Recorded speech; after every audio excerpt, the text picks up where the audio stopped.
Hi, blue ocean and red ocean നമ്മൾ കേട്ടിട്ടുള്ള ടേമാണ്. എന്നാൽ ഇത് ബിസിനസ്സിൽ എങ്ങനെയാണ് ഈ ടേം കണക്ട് ചെയ്തിട്ടുള്ളത് എന്നുള്ളതാണ് നോക്കുന്നത്. ഓരോ ബിസിനസ്സുകാരും അവർ ബിസിനസ് ചെയ്യുന്ന മാർക്കറ്റിൽ ഒരുപാട് കോമ്പറ്റീറ്റീവ് അഡ്വാൻറ്റേജസ് എടുക്കാൻ വേണ്ടിയിട്ടാണ് ശ്രമിക്കുക, അല്ലെങ്കിൽ അതാണ് ആഗ്രഹിക്കുക. അവരുടെ സമാനമായ സപ്ലൈ ചെയ്യുന്ന പ്രൊഡക്റ്റുകൾ അല്ലെങ്കിൽ അവരുടെ കോമ്പറ്റീറ്ററുടെ കൈ ഉള്ളതിനേക്കാളും എന്തെല്ലാം അഡ്വാൻറ്റേജസ്, എന്തെല്ലാം പ്രത്യേകതകൾ നമ്മുടെ കമ്പനിക്കും നമ്മുടെ പ്രൊഡക്റ്റിനും ഉണ്ടാക്കാൻ വേണ്ടിയിട്ടാണ് ഓരോ സ്ഥാപനങ്ങളും ശ്രമിക്കുക. അങ്ങനെ ശ്രമിച്ചാൽ ആണ് പിടിച്ചു നിൽക്കാനും പറ്റുള്ളൂ, ബിസിനസ് മുന്നോട്ട് കൊണ്ടുപോകാനും പറ്റുള്ളൂ. അപ്പൊ അതൊരു നല്ല ക്വാളിറ്റിയാണ്, ആ കോമ്പറ്റീറ്റീവ് അഡ്വാൻറ്റേജസ് തിരിച്ചറിയുക, അത് നിലനിർത്തി പോവുക എന്നുള്ളത്. ഇനി എന്താണ് റെഡ് ഓഷ്യൻ മാർക്കറ്റ് എന്ന് പറഞ്ഞാൽ?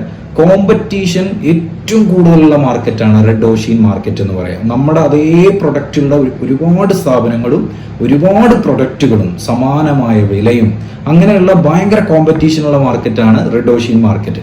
ബ്ലൂ ഓഷ്യൻ മാർക്കറ്റ് നേരെ ഓപ്പോസിറ്റ്, കോമ്പറ്റീഷൻ ലെവൽ വളരെ കുറഞ്ഞ, ഒരുപാട് പ്രൊഡക്റ്റുകളൊന്നും സമാന പ്രൊഡക്റ്റുകളൊന്നും ഇല്ലാത്ത നല്ല മാർക്കറ്റാണ് ബ്ലൂ ഓഷ്യൻ മാർക്കറ്റ്. അപ്പൊ എന്തായിരിക്കും ബ്ലൂ ഓഷ്യൻ സ്ട്രാറ്റജി എന്ന് പറഞ്ഞാൽ?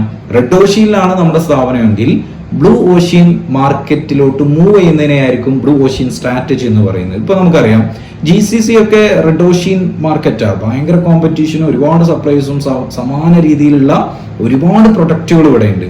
ഇപ്പൊ GCCയിൽ നല്ല രീതിയിൽ ബിസിനസ് ചെയ്യുന്ന പല കമ്പനികളും ആഫ്രിക്കയിലോട്ടൊക്കെ മൂവ് ചെയ്യാൻ തുടങ്ങി, അല്ലെങ്കിൽ അവിടെയും ബിസിനസ് സ്റ്റാർട്ട് ചെയ്യാൻ തുടങ്ങി. ഇതൊരു ആഫ്രിക്കയിൽ നല്ല ബിസിനസ് സാധ്യതയുണ്ട്, കോമ്പറ്റീഷൻ കുറവാണ് എന്നൊക്കെയാണ് അതിനുള്ള അല്ലെങ്കിൽ അങ്ങനെ മൂവ് ചെയ്യാനുള്ള പ്രധാനപ്പെട്ട കാരണം. അത് ഒരു ബ്ലൂ ഓഷ്യൻ സ്ട്രാറ്റജിയുടെ ഭാഗമാണ്.